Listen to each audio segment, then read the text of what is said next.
Hello, everybody, and welcome to the Pro Wrestle Zone podcast. This is Dan. Alongside with me is the DVD Freak, and joining us today, very special guest. Oh, baby, the one-man band. He is Mr. Heath. How you doing today, sir?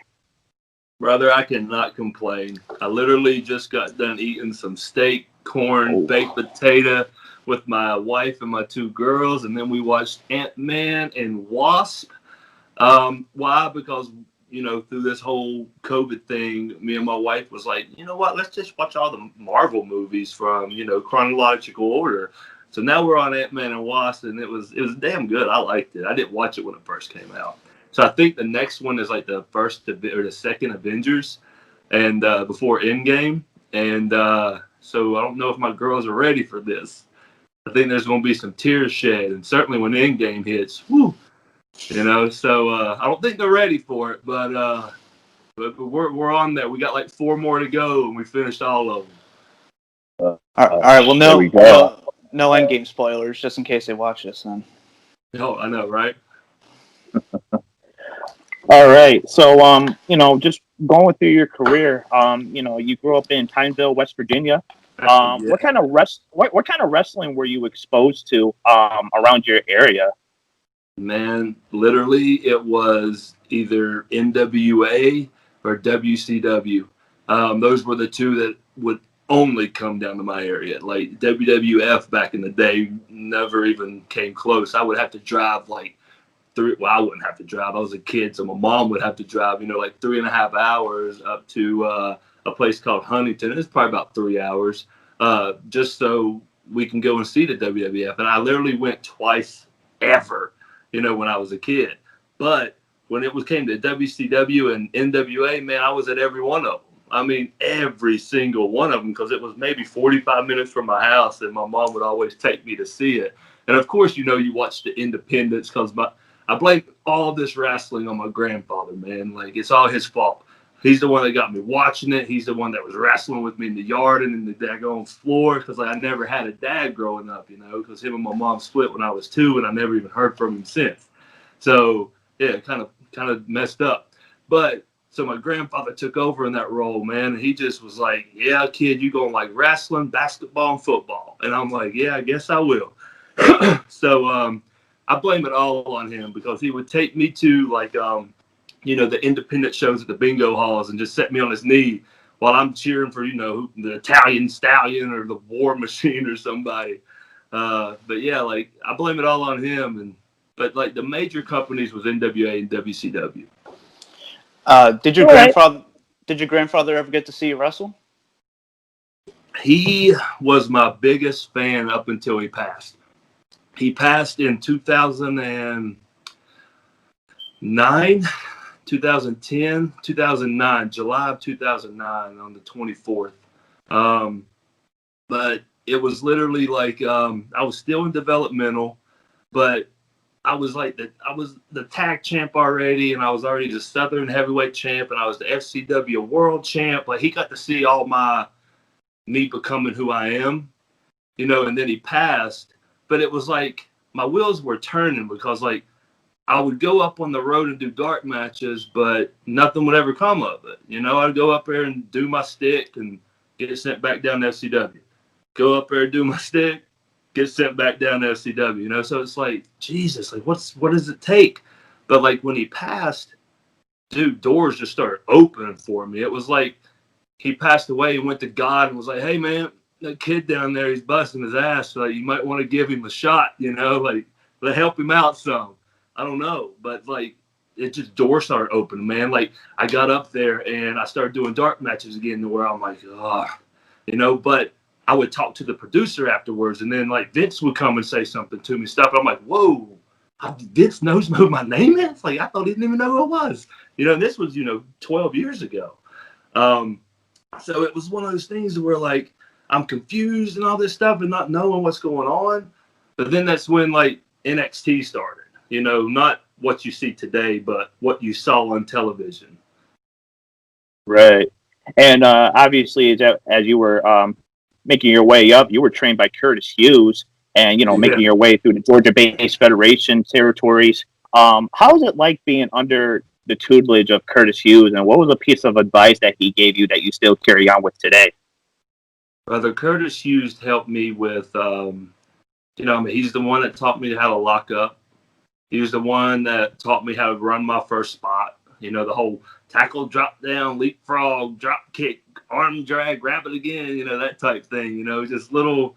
He taught me all the basics, And then after that, it was like, after I knew the basics, I think he was like, well, kid, you're good enough to do a match. How about you come and travel with me here and travel with me there? So I started learning on my own. And he was more of a, yeah, I like what you did there. I like that too. But why did you do this? That type of thing. But Hughes taught me the basics and then put me out there and was like, well, see how you do, man. That's the one thing I can preach about Hughes is that he taught me, the basics all the way up to where he was like, you know what? You got to get in front of a crowd to learn. He was like, doing all this stuff in front of just these four walls, it ain't going to do it, bro. You need to get in front of the people to see if your crap really works. And next thing you know, man, I got in front of the people and I was a nervous little kid.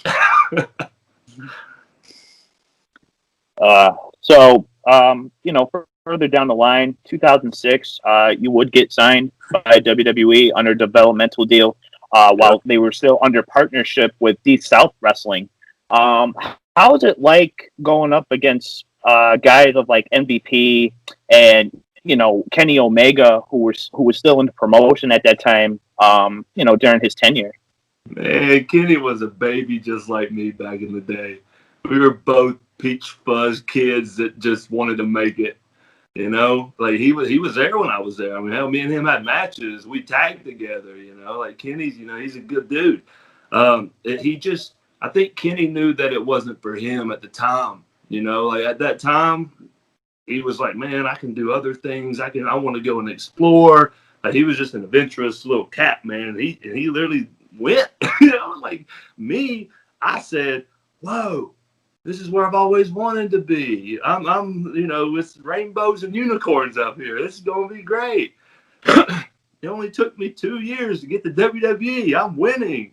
I didn't look at all the other things of, I never got to go to Japan.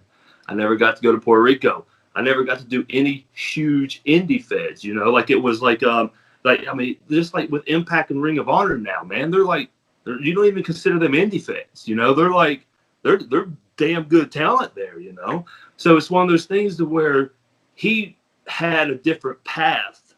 We were like this, and then he went that way, and I just kept going type deal, But my goodness, the things that he accomplished, amazing.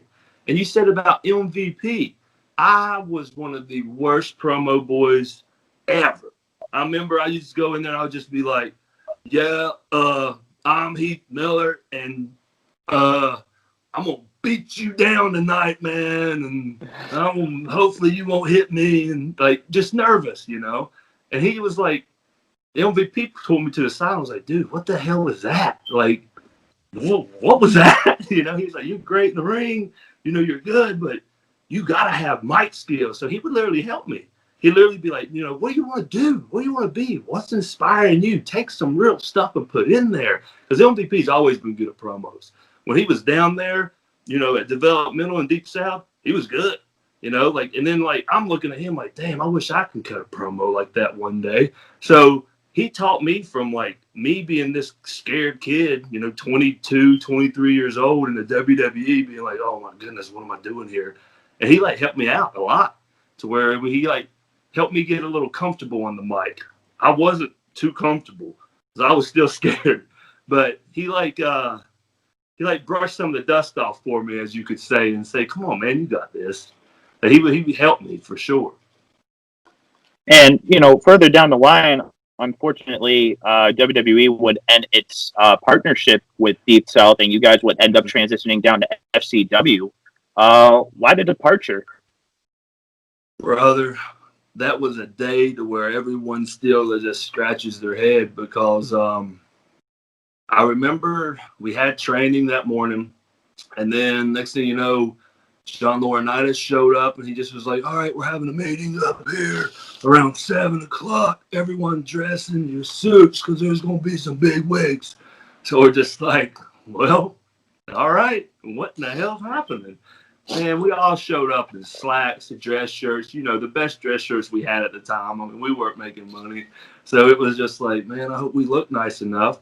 And we got up there and they literally said, all right, we're closing this shop down. We're opening it up in Tampa. I need all of y'all to clear everything out. We got a U-Haul in the back. And Simon Dean was driving it, Bucci. So we were like, hold on, what? He's like, everything in this, let's go. And then we're just like, okay. So we're like literally like grabbing the guardrails, putting them in U-Hauls, breaking down the ring, putting the boards in, the mats, canvases, ropes, posters, everything, and it's just like one of those things you're like carrying blocks, and wood and stuff. And I'm looking at Kofi like, what the hell's happening, man? And Kofi's like, I don't know, man. And I'm looking at Natty and TJ. I'm like, y'all know anything? They're just like, I don't know, So it's like just weird. And then after we got everything loaded up, he was like, all right, everyone come to Hooters. So we're like, all right, So we got the Hooters, and he ordered just everything, like whatever you wanted. It was on the table. Beers. We're having a good time. He's like, you know what? This was going downhill for a little while. Just a lot of miscommunications. So we're opening up in Tampa, Florida. So we just need you guys to find a place somewhere in Tampa. And we're like, Tampa's a pretty big city. Like, what part? He's like, just go to Tampa. Y'all got 2 months. And we're like, whoa. So we had 2 months of nothing, So, of course, they, like, broker lease for us and paid for it. I think they gave us, like, $2,000 maybe each for us to do moving expenses for, like, U-Hauls and gas and setting up to get your first place, and then you have to pay the rest, the next month. Like they took care of you that way. So me and Alpha Jr., we both rented a U-Haul because we didn't have much stuff, like one of the big ones, and we just crammed all of our junk in that thing, man. And then we head to Tampa. Wow. And you know what? It's crazy because by the time you got down there, you actually went through a transitional period. Not only were you a wrestler, but you actually went through a manager phase when you were managing Sean McGrath. How was that experience like? And did you want to be a manager? Brother, that was Sean McGrath's fault. And yeah, I'll tell you a story. So me and him supposed to be tag partners. The Bad Seed was his name. He's supposed to be a bad boy, and I was supposed to be a pretty boy. I was supposed to be handsome Heath Miller. And he was going to be the Bad Seed, Sean something. Maybe, was it Sean? Sean, I forget. So it's supposed to be this, I'm flamboyant. He's, the rough dude. So we had a tag match against Rene Dupree and I don't even remember who his tag partner was at the time. I think it was like Steve Lewington. It was just practice match, in training. Nothing in front of a crowd. So we're doing it, boom, boom, boom. Everybody knows the babyface drop kicks one heel out. Here comes the other heel. He done.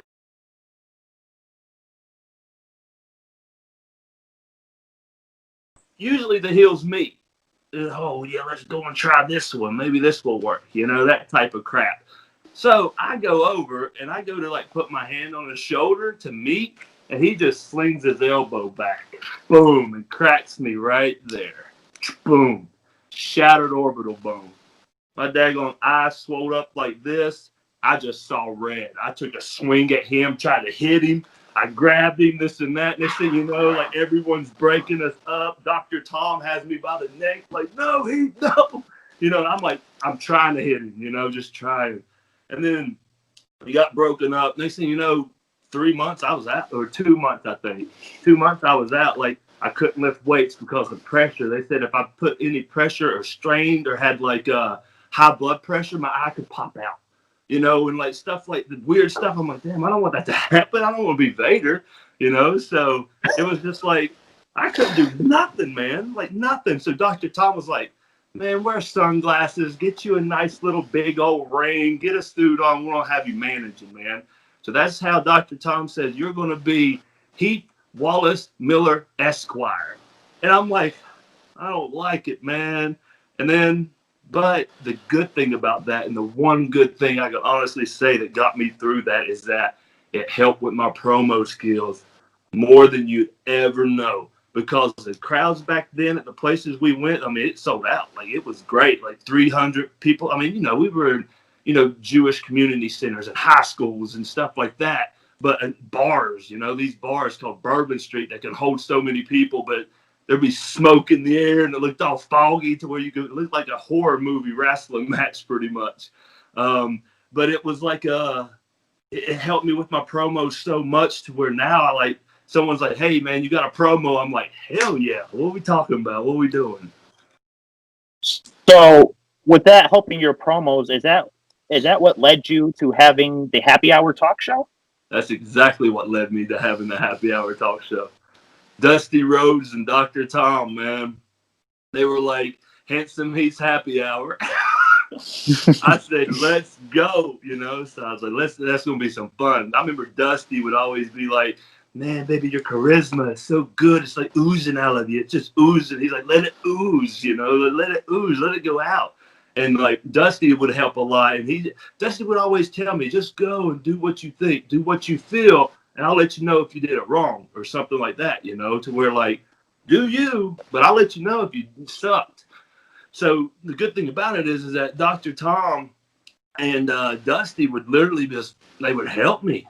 They would just help me out to where, I mean, it was just good to have them in your corner. I mean, Dusty Rhodes, I mean, my goodness, one of the best promo guys ever. And Dr. Tom just being just all around good in everything, They just helped me so much with it to where I couldn't lose, it felt like. Wow. And then, obviously leading into that, I think a lot of people don't really talk about this, but you had a series of matches with Billy Kidman. Yeah. How was it like working with Billy Kidman? Probably around the time, where his body was starting to wind down and he was starting to become a backstage producer. How was it like working with him? The funny thing about it is that everyone thinks at that time his body was wind down, but he was still wanting to work. He still was ripped, looked good, could go, but his mind is so good and everything with the producer, like being a producer and stuff. So they wanted him to transition. He didn't want to. He wanted to work, but they wanted him to transition to where, he knew that's where he was going. So it was like, I think I might have had some of his last matches, before he went into that position. But no, Kidman's amazing. Like, he's great in the ring. He's great, out of the ring. He's a good friend, like I can text him up and he'll answer me back type deal, so he's a good buddy. And he was the one guy that could never get power bombed until I did it at a bar that no one really even knows about. He was like, I'll do the power bomb, I'll fall out and, give you the face plant. I'm like, okay, yeah, this and that. And then it was like something into where I got the finish, though. I cheated to get a finish. But I got him up, but he got stuck. And it was like, I'm like, sorry, bro.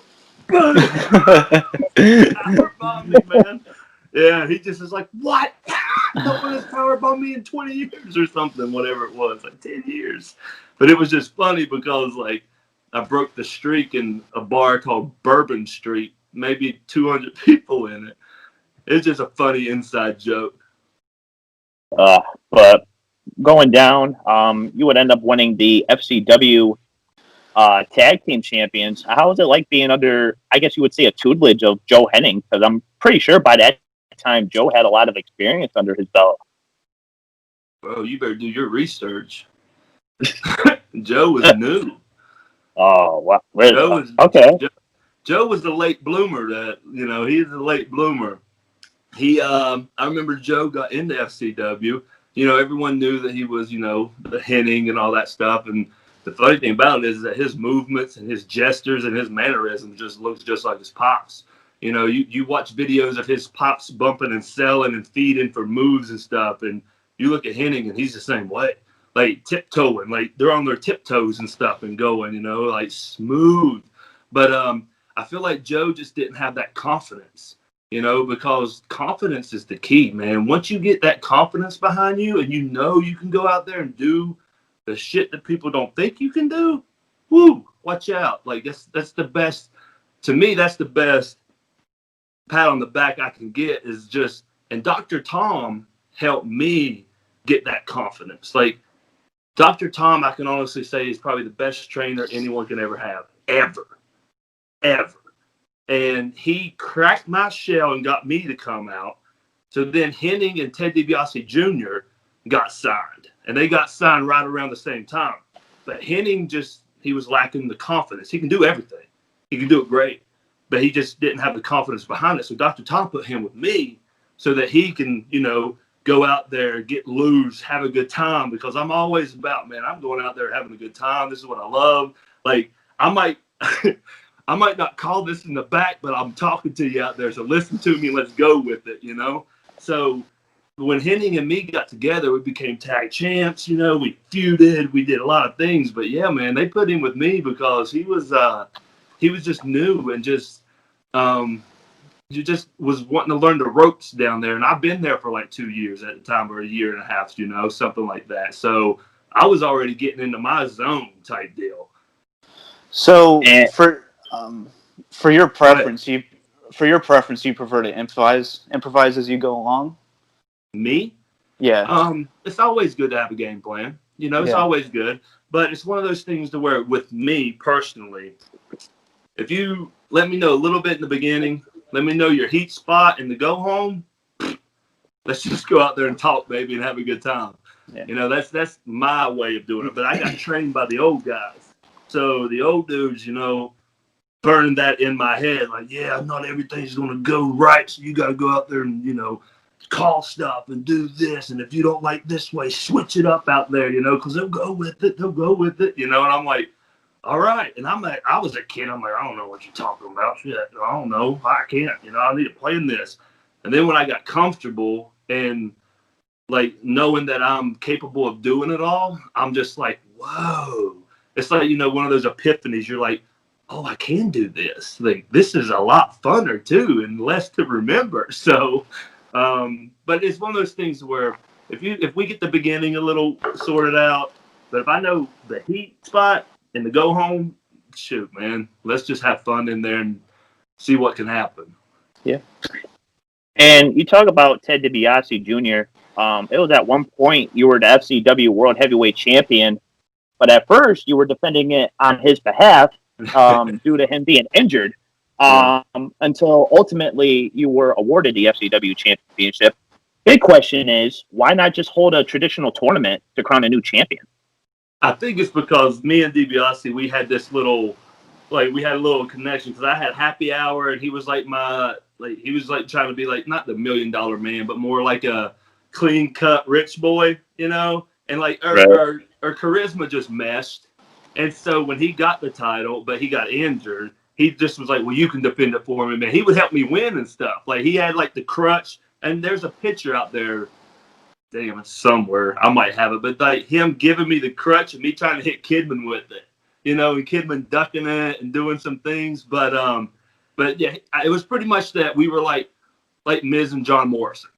Oh, well, if he can't do it, I'll do it for him. If he can't do it, I'll do it for him, But DiBiase was legit hurt. So I was like, all right, man, we can't really do a storyline for that long, but you have to say, hey, man, it's yours now. You deserve it type deal. But I didn't come up with that. That was like Tom and them, and they came up with all that. Now, but I still say I was the champ. I got pictures with me with the title. I was the champ. Even though I didn't beat nobody for it, I still held that damn thing. Now, ultimately, your biggest successes would come as you would go on to NXT, being a part of the first season. Not how I really envisioned the first season of NXT to be. I figured, this is going to be a new branding. How was it like being called up with the likes of like Daniel Bryan? Who else was called up with you? I believe Titus O'Neil was. No, not Titus O'Neil. Darren Young. It was Nexus, bro. Wade, Gabriel, Ryback, Tarver, Darren Young, Daniel Bryan, David Otunga, those boys. That was the foundation of NXT. That was the start of NXT. Did we think it was going to be a game show, BS, and all that stuff? No, man. The way that we got it described to us, that there's going to be 8 guys. I knew I was one of them just because I was really good in with the trainers. trainers was like, hey man, they're calling up 8 dudes who are doing this show called NXT. It's like like main event or Sunday Night Heat or something like that, but it's gonna be NXT, but you guys are gonna beat NXT. And we're like, okay. I'm like, who all's in it? They're just like, you will be. I'm like, well, who's the other 7? And they're like, don't worry about it. I'm like, come on, let me know this, So one day we're at training, we had a meeting. They told us who the 8 was. So it was one of those things like, you remember it was either Raw or SmackDown. I don't even remember which one it was, but when it was like, oh, we got rookies coming up and they got pros with them. And we're like, what the hell does that mean? So we didn't know. We had no clue. I didn't know who I was getting part. I didn't know I was going to have a pro. Like, we thought it was going to be like a point system. Like, you get a pin, it's 3 points. You get a disqualification, it's, -1 point. If you get a count out and the other guy gets in, it's 2 points. That type thing. We did not know what we were stepping into, and that's a fact. So once the, Christian popped up, and there's me, and this guy popped up, and there's him, we're all like, what is going on? And here we all calling everybody, hey, what does this mean? What have you heard? What's going on? Or is that like our tag partner? What's happening, And then when we got up there, they explained it to us. So we're like, oh, okay. But the whole game show and obstacle course and keg challenges and promo contests, man, we had no idea that shit was going on at all. Like, nothing at all. It was like a bad dream. And you were the first NXT rookie to defeat a WWE pro when you defeated Carlito. Yeah. I think he was a little hot about that. Hey, Jericho was too, though. But yeah, anyway, I was that. I'm gonna go undefeated for a little bit because I went like 5-0 or something with the best record and all this stuff until, they told me, hey, we got a keg challenge, like carrying a keg. I'm like, well, shoot, I've done that a lot.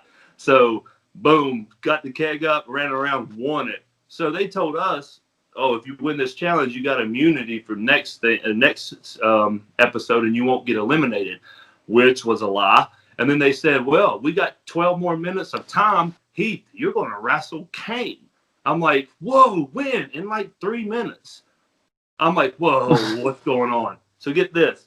3 minutes I'm backstage. 1 minute is from me, for them telling me that, and me walking out of Gorilla down the steps. Then they're like, hey, go to this room. We got to record you, just act like you're about to wrestle Kane. So then it was like another minute of me doing this. Oh, boy. Oh, no. What is going on? Oh, shoot, Then another minute for me walking from that position to Gorilla for my music to hit. So then that's when Glenn was sitting there at Kane, was just like, hey, can you do a crossbody off the top rope? I'm like, yes. Can you do a drop kick off the top rope? Yes. Like, I'm just saying yes. Like, whatever he tells me, I'm like, yes, I can do it. I'm like, whatever. So he just like, can you do this? Can you do this? Can you take this? Can you take this? Can you do this? I'm like, yes, yes, yes, yes. He's like, good, I'll see you out there. So that whole match was not even planned, nothing at all. So what you see is like what you got. And he's literally in the ring being like, all right, let's try that. All right, let's do this, and I'm just following the leader, man. That's it. So initially, after the first season of NXT concluded, were you expected to be called up to the main roster, but not only by yourself, but with the rest of your, colleagues? Brother, we thought we were getting fired. You know why? We got emails every week. Travel, this, you going here, you going there, you doing this. This is what we got planned. You got off of NXT, they stop to where you're like, hey, Doc, you heard anything? Hey, Norman, you hear anything, man? Like, it was one of those things where you're like, I don't know what's going on. Like, what's happening? So, we no idea. Like, we all thought like we're either going to get sent back to SCW or they didn't like at least 3 of us and we're getting fired. Like that's because even back then, like the developmental system wasn't booming. Like we had 40 dudes, if that, maybe 45. Now they have 220 or something. Like it was this big at the time, so they had to keep talent. But then again, they probably saw some guys they didn't like and they want to get rid of. Who knew? But no, man, we had no clue. Had no clue. So as you ran your tenure with the Nexus, it came down to a point where the Nexus was starting to get a little bit divided. Wade Barrett, yourself, Gabriel, and then Ezekiel Jackson would end up forming the core on SmackDown. Uh, what was the reasoning behind splitting up the Nexus, especially with you guys, and going on with this new formation and these two split factions? Man, you know how back in WCW, when NWO got too big and they needed a wolf pack? That's what it was. And Nexus got members, new members, another leader that wanted to be a leader, with Punk. And I'm sure Punk got in there and, talked it up and said that he can do this and do that with it. Who knows? And then that's when they came to us and told us about the core. But the core originally was supposed to have been me, Wade, Gabriel, and Ryback. The core of the Nexus type thing. And that's why we're supposed to move over to SmackDown. But Ryback destroyed his shin, ankle, foot, toes, and everything in Hawaii to where he had to get surgery and he was out for like a year. And then Big Zeke came in. But the nostalgia of it was gone, because it wasn't the core of the Nexus. It was three guys of Nexus and Big Zeke, So it wasn't what it could have been and what it, don't get me wrong, Zeke did a great job. He was the big man, he was the muscle, and all that. But it just wasn't the right pieces in the puzzle, you know what I mean? So it was just one of those things that were it sounded good on paper, but then when it got written out and played out, it wasn't as good as we thought. And we had a horrible, horrible T-shirt. So, you made your debut in June as the Nexus. Was there ever a long-term plan to actually continue that on all the way to WrestleMania to kind of culminate that? Man, I can go on for about 2 hours about this. But all I will say is that after SummerSlam happened and WWE won it, and we didn't have WWE legit by the throat on the ground to where we're like, Nexus, we got it, As soon as we lost, and going in to the Staples Center in LA, we were winning. 4 hours before the show start, 3 hours before the show start, it all changed. And it's like, hold on, what's going on? What happened? Why? Why did it change?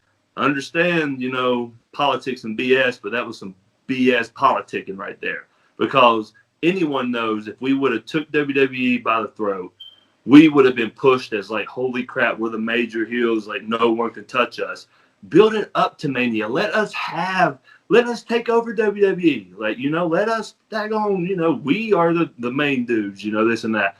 And then at Mania, have us get slaughtered. Have Taker, Kane, Cena, Edge, bring back, Hulk Hogan. Who cares? I'll take a big boot and leg. Whatever it is, have that mega group kill us off, and we'll be gladly to let you guys do it. But they just cut that cord way too short or soon because, man, it was there. It could have been great. It was supposed to happen, but it didn't. And as soon as SummerSlam got cut, those breaks, we went from fourth gear down to second. It was a, just a fast slowdown, man, to where it was like, goodness, this is hard to get these people to legit be threatened by us again. It's not working. It just wasn't what it could have been, man. And as the group, began to split, the original Nexus, as you guys began to split, the new Nexus obviously acquired some new members. Obviously, CM Punk became the new leader, and it also brought up a couple of your buddies. Joe Henning came up, and then obviously Husky Harris, as we know, is Bray Wyatt nowadays. Yeah. Let's just call him by his real name is Wyndham. But man, Husky Harris was like what the hell? Michael McGillicuddy was out, what the hell are they doing? What is his names, It's But did you expect Wyatt to become as big as he is today? He's always been talented. Well, like I remember, I remember Wyndham and Bo Taylor when they first got there. Taylor was like 18 years old. He was a baby. You know, Wyndham 21, if that. Not knowing anything. I mean, they had great amateur wrestling skills because they were amateur wrestlers. You know, they're both badasses, like legit badasses. So it's like one of those things where, like, you know, they're tough. You know, they got some sense of grappling and holding on and getting close. All they got to learn is their craft, you know. And Wyndham's always been, you know, like an actor, you know, like he's good at the Shakespeare part of wrestling, you know. And I mean, as you can see, you know, with the Fiend and Bray Wyatt and all this stuff, like he became his own, and it's awesome. Like I enjoy watching it, you know, I like it. But he has always had that such creative mind to where you're like, dude, I don't know if that would work. And then he'd be like, watch. And then it works. And you're like, whoa, I see it now. Like he's always had that good mind. Husky Harris on the other side, like I don't even know how the hell he got stuck with that name. Like I remember him texting me saying, yeah, man, they have me as Husky Harris. I said, what the hell is that? And he was like, I don't know, man. And then same thing with Joe. He texted me, dude, they got me as Michael McGillicuddy. I said, is there like, did your dad prank somebody with that name back in the day? Or because, you know, Mr. Perfect was a huge river. I said, he must have pranked somebody and that name stuck around or something. I don't know. So going down the line after that faction went about, you started to lead your own faction with 3MB, also known as the Union Jacks, also known as the Plymouth Rockers, also known as the Rhinestone Cowboys. You know, whose idea was it for the 3MB? There you go. Wait, there's a story behind this, and I'm gonna get to it. So before 3MB, there was the one-man band. Okay, the one-man band, he was not what I was wanting him to be. It was I wanted to be like Motley Crue. I wanted to be a rock star. Way better than Van Hammer, but a little bit less than Aerosmith. You know, I wanted to meet in the middle there. So I wanted to be, you know, I wanted to carry an electric guitar instead of an acoustic. You know, I wanted to be like, you know, the rocker. I was going to put feathers in my hair at the time, like look like Aerosmith a little bit, wear the little ripped up shirts and all that. Like I wanted to be a rock and roll star instead of this country music honky tonk man Jeff Jarrett. Didn't work. So I guess it's because of my accent, you know, and I came to figure out it was. So I'm like, my goodness, man, like seriously, my accent, like I can't be a rock and roll star. I gotta be a country music singer just because I have a twang to my voice. But one man band ran its course, had a good time doing it. Honestly, Raw 1000 with all the legends and that right there is still one of the top of my tops of like best moments, just being in the ring with, you know, 15 of the greatest legends. That was amazing. But after that, I was just spinning my wheels, man. Like nothing. One man band stuff, just kind of like people liked it, but they didn't like it as much. So I'm like, dude, I need a band. Like, I needed a band, you know. Like I went to Michael Hayes, I pitched him this idea. But my idea was me, EC3, which was Michael Hutter at the time, Ambrose, which wasn't even on the roster yet, and Fandango, which wasn't even on the roster yet. He did NXT a couple times. That was my band. Me, lead singer, bass, electric guitar, drumming. Boom, we got it. Next thing you know, he was like, yeah, I'll let you know next week. This is Hayes' voice. Yeah, I'll let you know next week. I'm like, all right, next week. Next thing you know, next week came, he's like, I'm sorry. Tell me it again. I forgot to mention it in the meeting. I'm like, damn, Hayes, come on, man. You know? So then I told him again, Ambrose, Dango, EC3, I want them. My band, you know? All right, I'll mention next week. Next, thank God he did.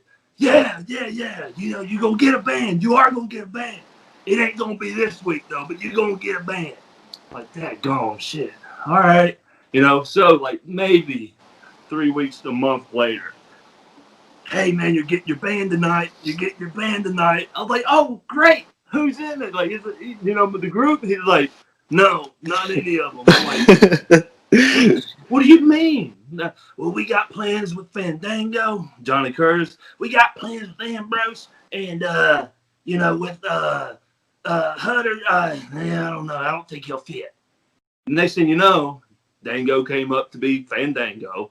The Shield, take that back. The Shield wasn't born yet. 3-on-B started this 3-man group for New Day, before the Shield, before, I think there's another one in there. I forget who it was. It was 3-on-B first, period. Us. That's who started this 3-man trio. So next thing you know, like, it was nothing. I'm like, what the hell? So then they go up to us. They call me, Jinder, and Drew to the office, and I got there first. I'm like, so what do you want? They're like, man, you got your band. I was like, well, who the hell is it? Jinder and Drew. And I'm like, huh? Like, how? Why? And here comes Jinder, here comes Drew, and I'm like, and I mean, thank God we're buddies in real life. Like, we're legit buddies. Like, I love Drew, I love Jinder to death. I'll fight for him. So it's one of those things. They walked in, I just looked at him. I'm like, boys, I'm sorry, that type deal. And then, of course, Jinder's just rolling with the punches. Like, yeah, man, that's cool, And then Drew's just like, what? I gotta be in a band? No. Like he kind of had a little hard time with it. But it was just one of those things, man, to where I wanted my picks that I thought would work. Next thing you know, they had different plans. I mean, it's like a bad joke, A Scotsman, an Indian, and a redneck walks into a bar, and it's like, Jesus Christ. And unfortunately, Mahal and McIntyre would end up being released from their first tenure. But what I find so fascinating is, Jinder would return at least like a couple of years later, win the WWE Championship. Same circumstance for McIntyre. Took some time away to really, repackage himself, become WWE Champion this past year at WrestleMania. Do you have that same sight, that same mindset for when you come back to WWE? If you come back? I was about to say that. You said the right words. There's a big if in there. After the promo I did with Drew, I got offered another deal. But it was like half of what I was making. And I just was like, no, I can't do it, I was there for 15 years of my life, man. 15 years of my life I was with WWE.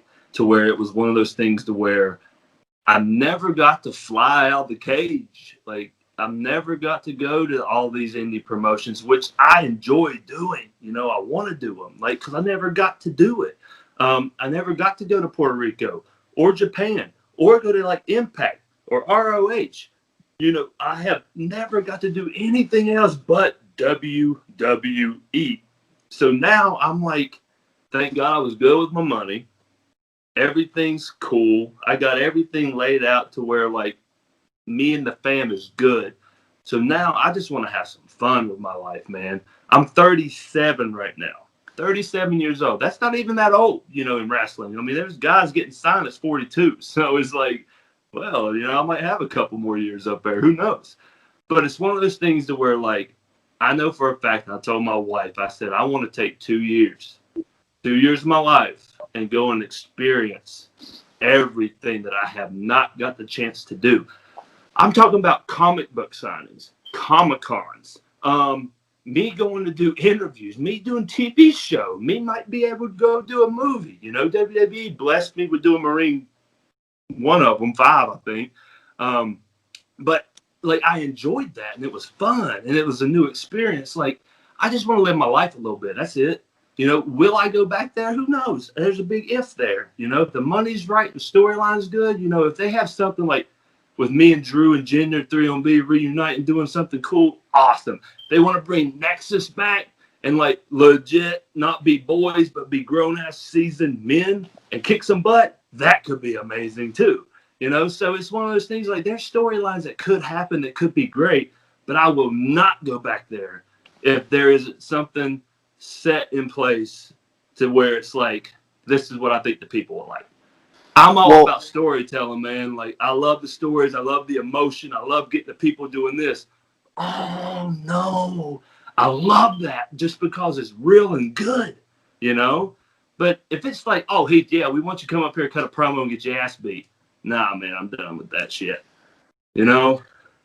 Excuse my language, though. But, yeah, it's just one of those things where it's like, man, if it ain't going to be meaningful, then, like, I don't really want to do it. So on that topic, earlier in the year, there was a lot of rumor and innuendo that Nexus was actually supposed to make an appearance at WrestleMania 36. So my questions to you is there any truth to that? And, you know, if there is, was there any future implications for the group? Or was it just like a one-off sighting? I can 100% tell you what I heard. Or let me rephrase that, what I was told. I was told that Nexus would be there, and it would be all 8 of us, not 7, because like everyone, like I'm not, I feel this way too, but then again, I don't because of the stipulations of how it happened. Like everyone says, oh, Daniel Bryan wasn't really in Nexus. He was just in it for that one night. But him and being as vicious as he was amazing, because the only restrictions we ever got from Vince McMahon himself was don't hit a fan and do not touch the cameras. That was it. Do whatever the hell else you want. Yeah, I don't care. They can live. Do whatever else you want. That was our direction going into Miami, destroying the ring and everything. Daniel didn't do nothing wrong. He got released because of the whole choking incident with Justin Roberts. You know, so it's like, get the hell out of here with that crap. You know, like that's bull crap. You know, but yes, there was, you know, talk. Yes, well, what I heard was that we're supposed to be at NXT TakeOver, sitting front row at the main event, to where everyone's like, whoa, what is this? What's going on? Type deal. And that's all I heard. You'll be sitting front row at NXT TakeOver for the main event. And that was like we walk down through the crowd. We take our seats. The main event's about to start. The main event guys are looking at us. The people are looking at us. Whoa, what's going on? Which could have been damn great. Amazing. But COVID hit. Two guys was in disagreement with everything. I'm going to just let y'all guess who those were. And then it was one of those things to where it just didn't happen. Mainly COVID. You know, because the two guys that disagreed, we could have easily got Henning in there and another member of Nexus. It wouldn't have been the same as the original, but it still would have got an effect. But yes, there was rumors of all of us. But I'm sitting there thinking, like, bullshit. We are not just going to sit front row. Like, that ain't going to happen. We're going to destroy something. That's a fact. You know, and I thought it would be main event. Whoever won, 1, 2, 3, ding, ding, ding. Yay! Here we go. Y'all guys are screwed. Blah, blah, blah, blah, blah, blah, blah. You know, but it didn't happen. So, what led you coming back onto Monday Night Raw, facing Drew McIntyre for the WWE title? Well, not necessarily the WWE title, but what led you to coming back after your initial release? Drew. It was Drew. He's like I said, man, he's one of my best friends. And I had a writer get in touch with me and ask me, hey, man, do you want to come and do this storyline, you know, before your days are up with Drew and everything? And I put, absolutely not. I do not. So I guess the writer talked to Drew. Drew talked to me. And I told Drew, no, I do not want to do it, and I won't do it. And Drew just was like, come on, buddy, come on, you know, it can be good, this and that. And I said, absolutely not, bro, I'm not doing it. So then he got off the phone and talked to his wife about it. And she reminded him how he felt when he got released, which wasn't in a pandemic, you know. But it was one of those things, like, he got the feeling of, dang, I didn't feel that way. I just thought, hey, my buddy will come on TV and do a promo with me. But, you know, after me and Drew talked a couple times, and like, he made complete sense to me, you know, like, one, we're legit great friends. You know, I'll always have his back and vice versa. But it's one of those things to where it would help his storyline out. It would help me out, you know, because I'm going out there 5 days before my contract's let up to cut one of the promos that, which I didn't even know what I was going to say, being honest. You know, it was like I just started jotting down things at home, like what I would like to say. But Drew talking to me, and then, yeah, just blame it on damn Drew. It's all his damn fault, man. He became a brother and a friend to me, and he explained to me how it could help me out, help him out, and then we all can do full circle. And he was like, and he literally was like, dude, and even if you don't like it, just don't do it. He was like, you have nothing to lose. And my wife kept telling me, man, she was like, hey, you have nothing to lose. Go and say what you want. What are they going to do? Edit it out? What are they going to do? Fire you? You know? So with all of that in my head, I'm like, I have nothing to lose. Like, I'm going to just go and knock a damn grand slam with this damn promo, and let's see what happens. And the funny thing about it is that I got there and the writer hands me a script. And I said, I don't need that. And he just was like, well, we got some bullet points. I said, well, what's the bullet points? And he told me to mention something about the horror show thing coming up, and then mention something about the last time me and him spoke was on the bump, you know. And I was like, that's it? And they're like, yep. I said, all right, I got everything else. I said, how much time we got? And they said, just go. I said, well, shit, all right, and edit and post, I guess. So then even driving there, I'm following Drew there. I mean, hell, me and Drew stayed at the same hotel. He came to my room. We're having beers and stuff and just talking, you know, just catching up. But just even driving there the next morning, man, it was like I didn't want to do it. I was just not scared, not nervous, but just it was behind me at the time, I guess. But then once I got there and I got to, you know, see all the boys and all that stuff and feel all the love, I got loosened up, got being myself again, you know, talked to everyone that I've missed a little bit. And then I just was like, man, Drew, let's just do this, baby. You know, let's go. And then we went out there and, like, literally that was one take. They didn't stop nothing. They didn't, well, they edited out little things. They edited out about my wife and his wife and his mom. You know, like I got deep in there, like deep with some promo stuff, and then they didn't air that though, but they aired everything else, and it was one take, one everything. Like what you see is what you got when it happened, and thank God they did that at least. But yeah, it's all damn Drew's fault. So, go ahead, Freak. Before we wrap this up, I would be remiss if we did not mention your segment with Brock Lesnar. So, my question to you is, how did that come about? Honestly, he's supposed to say, I don't give a damn about your kids. But for some reason, he wanted to say shit. So, but no, it was literally like one of those things. That's how the I Got Kids shirt got formed, being honest. Okay, backstage, Paul Heyman, Brock, me, and Michael Hayes talk about this whole promo skit. All I wanted was one punch. That was it.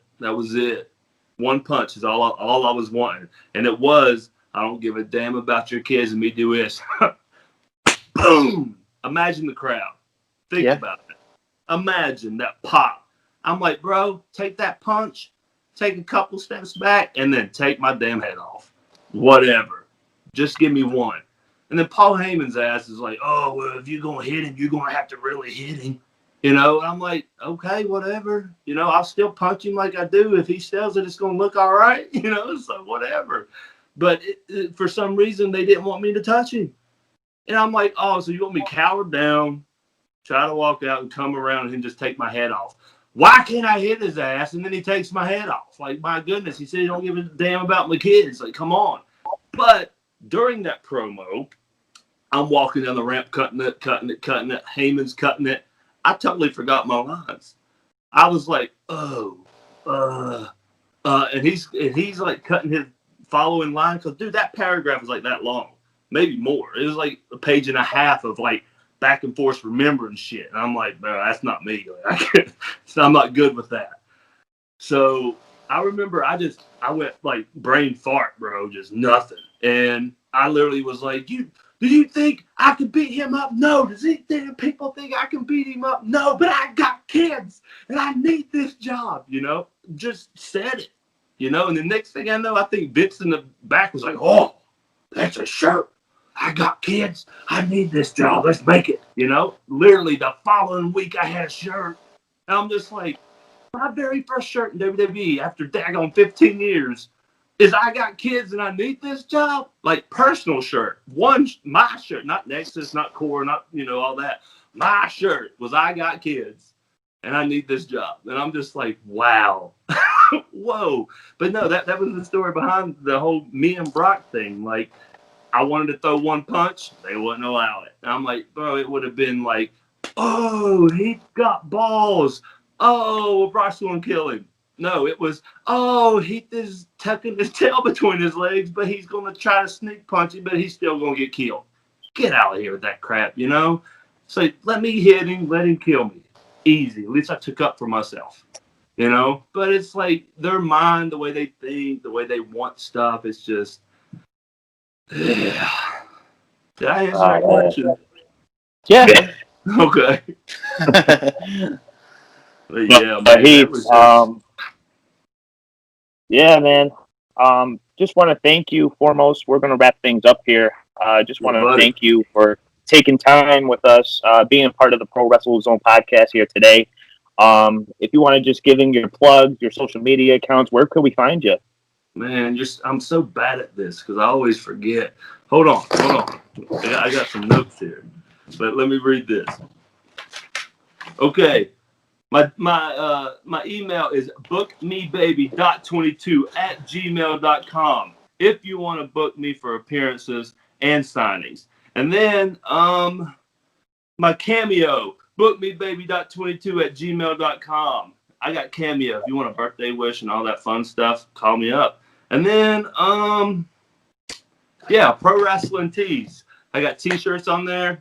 Don't know the link. You got to look it up. Just look my name up, I guess. I don't know how it really works, but do that. I got some shirts at Grudge Match brand. I got some other stuff coming out that's not out yet. But then again, if we have another interview down the road, I'll let you know. And, of course, you can find us here at the Pro Wrestle Zone podcast, DVD Freak, Dan the Beast. Of course, you can find me on YouTube at Dan the Beast 94. So be sure to hit that subscribe button, especially if you're going to be watching my videos and you're not subscribed. What are you doing? Hit that button and be sure to stay tuned. And be sure to stay tuned for Hard to Kill, which is next week on the 16th. Yeah. We didn't talk about this. Are we still recording? Yes. Yeah. Please tune in to Hard to Kill, and I mean that because Impact is doing good things right now at the moment, and it's awesome and great and fun, and I'm missing out on every bit of it because I still got to get surgery. Holidays, pandemic, New Year's, it's hard to get in everywhere, so don't ever get injured in the end of October. If you can not get injured at the end of October, All right, guys. This has been another episode of the Pro Wrestle Zone podcast. And until next time, y'all have a good night. Peace out.